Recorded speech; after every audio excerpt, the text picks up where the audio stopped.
Okay. Thank you for being patient. So I'm not sure if everyone is able to come back in, but I'm going to share the link. I'm going to share the link in the chat so that we can finish up the conversation. And so, just really quickly to level set the room, we're talking about adult children like taking care of aging parents when it comes to dementia and Alzheimer's and such and such.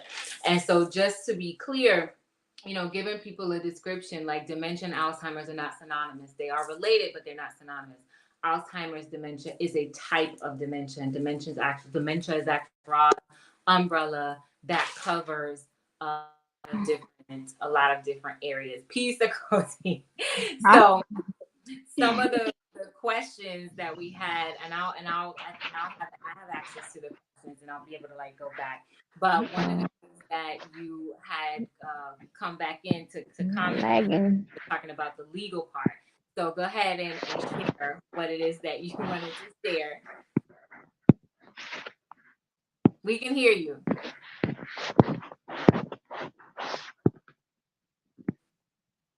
Can you hear me? Yes, we can hear you.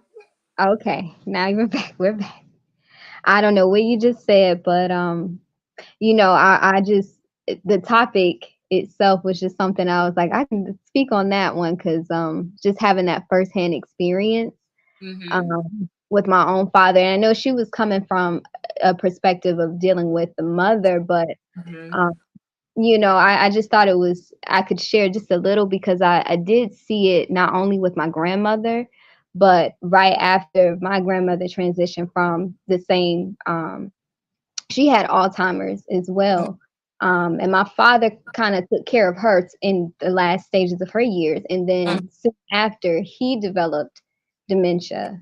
Mm-hmm. Um, and just seeing it, just how it seemed like it trickled down.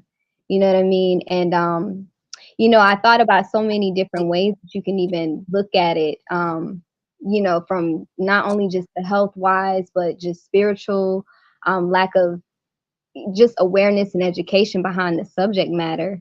And then there was so many different things that I noticed even within like the medical industry, like when he went to the hospital and how they treated him. For Mm-hmm. instance, um, when my father first went into the hospital, it was because of a really dramatic just episode he had, and they found my father on the side of the road and they took him into the hospital. So when I got there, I had already been in the process of trying to get him help, but not really knowing what the issue was. So I had previous like documentations of me um, contacting like the I forgot what you call it, but it's like a mobile crisis unit, I think, because Mm-hmm. he had hallucinations, and Okay. we didn't know what was going on, you know. Yeah. And so I had like paper trails, and I remember when he went into the hospital because I had no like legal documentation as far as like legal guardianship, legal Mm-hmm. power of attorney, power of healthcare, none of that in Yeah. place. They were willing to, they diagnosed him and said he has dementia, he has PTSD, he also has a heart condition. Right. So no condition to really be on his own. And they were willing to, at that time he was actually homeless. Mm-hmm. So I'm running this story down to the doctors and I'm saying like, hey, I've been trying to get him help. He's this is what I'm noticing. I don't know what to necessarily do. Well, they were willing to let him walk back out on the street, just because there was no paper um, in place that said, hey, you have power of attorney. But he was clearly like unable to take care of himself, you know what I mean? And Right. I just thought that was like, oh man, I can't believe, you would do something like that. But um, it was just a tricky thing with that situation because not only did we had to get my father to sign those power of attorneys, which is crazy because when he signed the papers, um, I guess we caught him at a good time because he said, I don't know what I'm signing. And he just signed the papers. And when I was able to later go on to get his legal guardianship, I had paper trails of not only me trying to get him help, um, when he was in the hospital, I was the one signing as a witness and somebody who was there to, make sure he was okay. I also had receipts of just going to, like, using his own debit card to buy him clothes and buy foods and things that he actually needed because he didn't have them.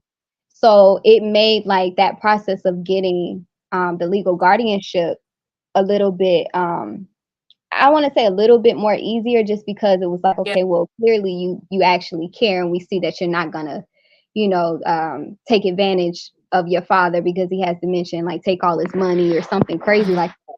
So I would say, for anybody who may have to go through that process, like consider, when you're going through the legal process, is there things that you can do prior Right. to leading up to having to go and sit down with someone in the court that shows like you're already getting things in motion or in place. So Yeah.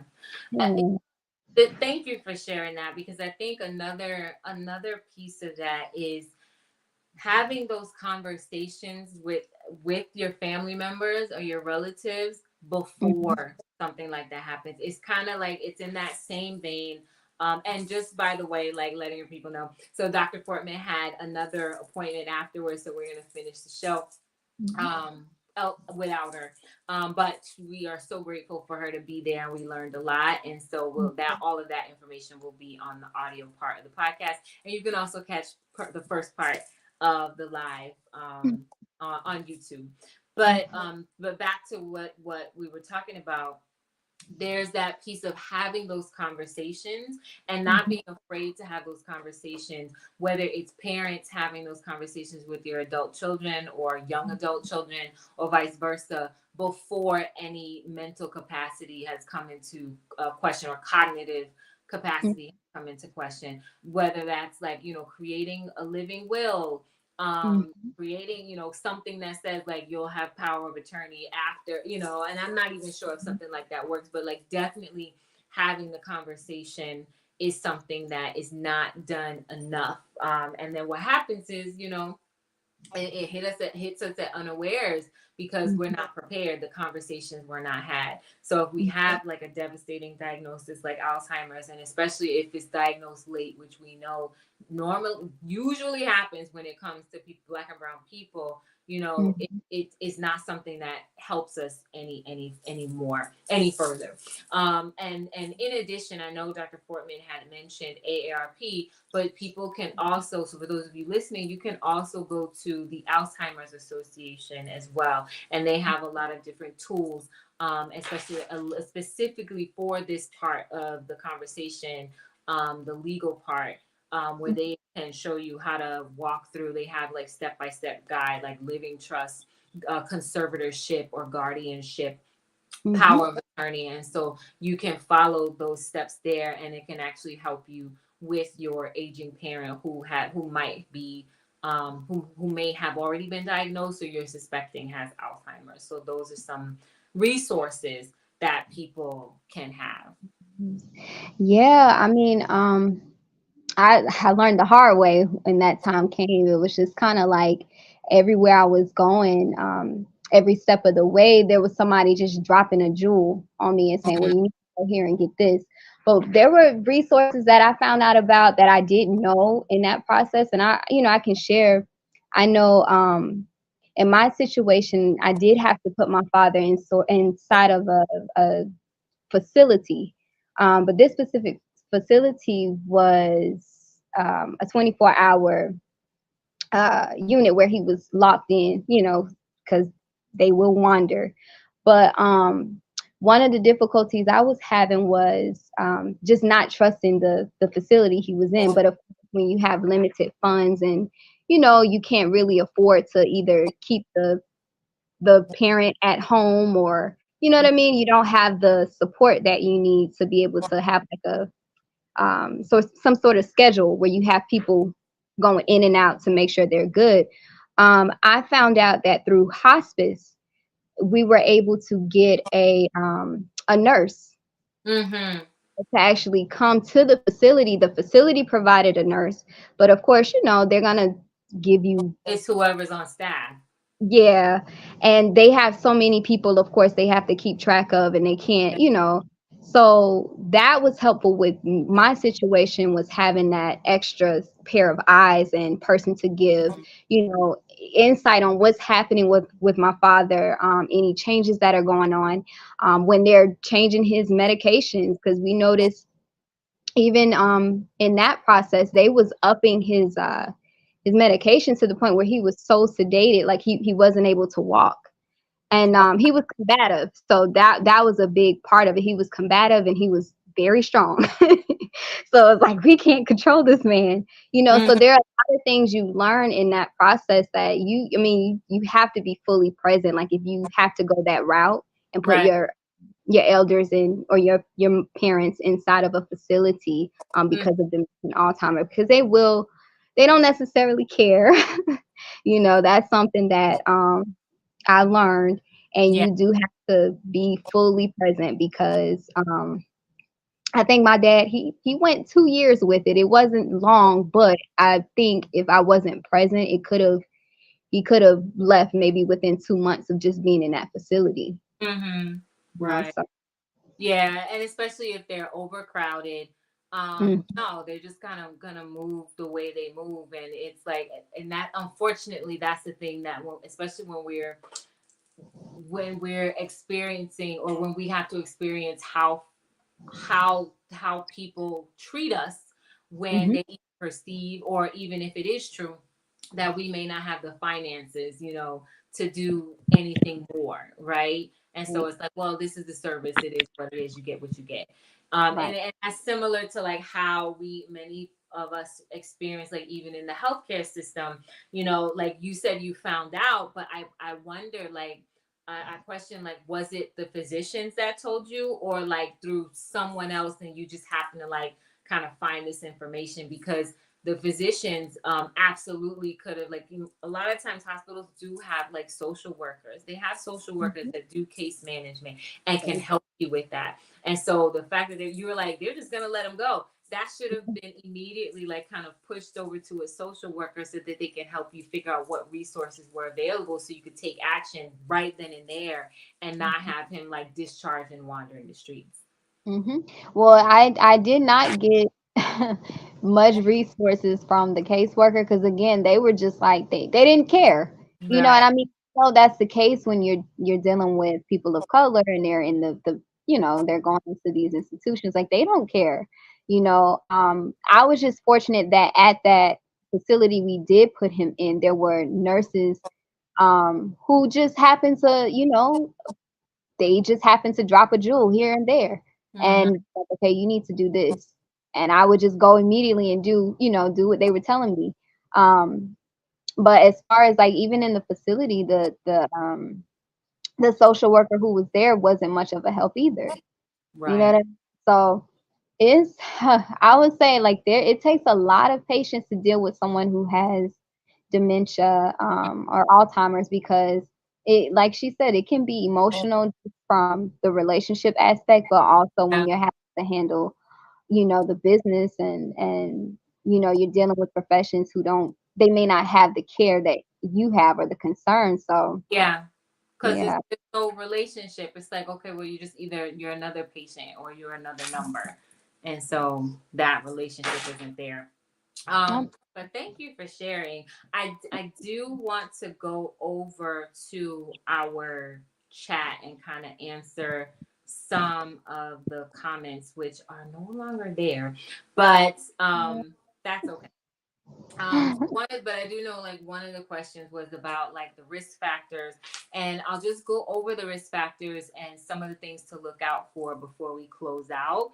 Mhm, And the question was asked before if it was hereditary, and so again, while they can't necessarily pinpoint, well, what is the language right now? I'll say it like that. The language mhm, now is that they can't necessarily pinpoint the exact causes, but some risk factors are age, as we know that individuals who are 65 and older are most likely to be diagnosed with Alzheimer's.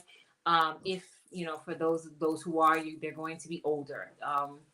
There's also genetics play a part in it. So it could be hereditary if you have a family history of it, and also other factors like other lifestyle factors and choices. So like if you don't move enough, if you're not getting enough physical activity, you're not expanding your brain power, you're not working your brain enough, that can be a risk factor. Some of the things that we do, like smoking and drinking, we already know that the harm that tobacco causes. When it comes to alcohol, same thing. You can, develop a alcohol related brain injury, which is a type of dementia, and that is also a risk factor for Alzheimer's dementia. There's also one thing that we didn't mention is repeated, this is not Alzheimer's, but it's a form of dementia, like repeated injuries to the head, which could be a lifestyle for some. So if you're a boxer, or you are a football player, like professions that where they have repeated head injuries, can develop what they call uh, not colloquially, but like, just kind of plainly punch drunk. It's a form of to repeated injuries to the head, and where like water can form on the brain, and that could be a problem. It's called chronic traumatic encephalopathy, and so it's basically talking about how you're constantly concussed from those those repeated brain injuries, and so that's a form of dementia. So like based on your lifestyle, based on your profession, other things that can bring on that are risk factors, I should say, for dementia: obesity, diabetes. Again, we talked about Alzheimer's specifically being also named or being synonymous with type 3 diabetes, and then high blood pressure and high cholesterol. So like these are the things that we have to watch out for in ourselves as well as in our parents. And just really quickly, we'll go back over some signs and symptoms. When it comes to memory, there's going to be some things that happen typically. There are typical age related changes that happen, but then there are the signs and symptoms of dementia or Alzheimer's. So when it comes to memory, because again, where we see the early onset, like where it starts to form, it's going to be in that frontal lobe. So that's where most of our cognitive function is, our planning, organizing. Memory is stored, our short-term memory is stored there. So like if they're forgetting recently, so a sign and symptom could be forgetting recently learned information or important dates, or events, or asking the same information over and over again, and increasingly needing to rely on memory aids, or family members or asking family members for things they used to handle on their own. But like typically age related thing could be like occasionally forgetting names or appointments because things are moving a little bit slower as we get older, but then you'll remember them later. Problem solving skills. So like typical things would be like making occasional errors, like when we're balancing checkbooks or something. Nobody uses checkbooks anymore, but like making occasional errors when we're doing something that we normally do. But if there's challenges in planning or solving problems, difficulty following familiar recipes, keeping track of monthly bills, as we discussed earlier, that might be something to look into. Task completion. So sometimes we will need help to complete tasks because our bodies are not the same. Our bodies are changing. So especially like needing help in settings that we're not used to or things that we're not necessarily used to. But if there's difficulty in completing a familiar task at home in a familiar environment, so or driving, things like that, like, difficulty moving around in familiar locations, that's something that should, that should be a red flag. Communications. We all have trouble sometimes finding the right word, and that might increase as we get older. But if you're having trouble following a conversation, if your loved one or you are having trouble following a conversation or stopping in the middle and having no idea how to continue or struggling with vocabulary, that might be a red flag. Orientation, losing track of dates, time, seasons, the passions of time. And that's a red flag.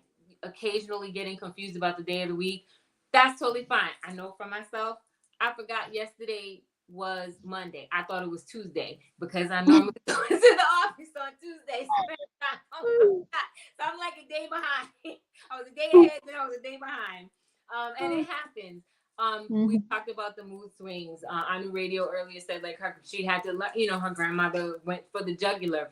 Do not Mhm. take it personal. Like those are things that happen. Like experiencing like personality changes, being confused, becoming suspicious, accusing people of stealing. Those are the things you want to look at. If judgment, and not just like making a bad decision once in a while, but like poor judgment. Not paying attention to things that should be paid attention to, like which is like that attention to detail, misplacing items, social withdrawal, hallucinations, like you mentioned, like visual changes, like all of those things, especially if you're seeing all of them, together or like not too far apart. Like those are red flags that you might want to have your loved one go get checked out, or you yourself have, go get checked out. And even depression, like there are some not so common symptoms as well, where you'll have to look kind of look into things. There are some things where you might have some dementia like symptoms, but it's not dementia. So if be mindful. Like, so if you're a family member, if you're on medication, so some medications can cause confusion, memory loss, or changes in thinking patterns, which could mimic dementia. Depression, especially like in older adults. So sometimes symptoms of depression can include memory problems and changes in concentration. So it's like all these things are happening. So you kind of have to weigh like the checks and balances.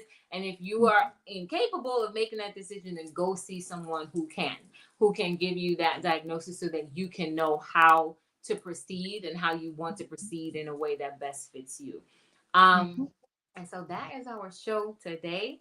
Thank you so much for joining us, Akoti, and Thank also you. to Dr. Fortman, after the fact, for joining us. And we will definitely be back in 2 weeks talking about more things. If there's anything that you would like to hear us talk about on the show, and I do get some requests from people, so we're excited. We might have some newer kind of topics coming down the pipeline. But if there's something that you do want to hear about, you can definitely put a message in the chat, or you can email us at truehealthlive@gmail.com. And so we will see you in the forward. Thanks everybody for joining. Peace. Peace.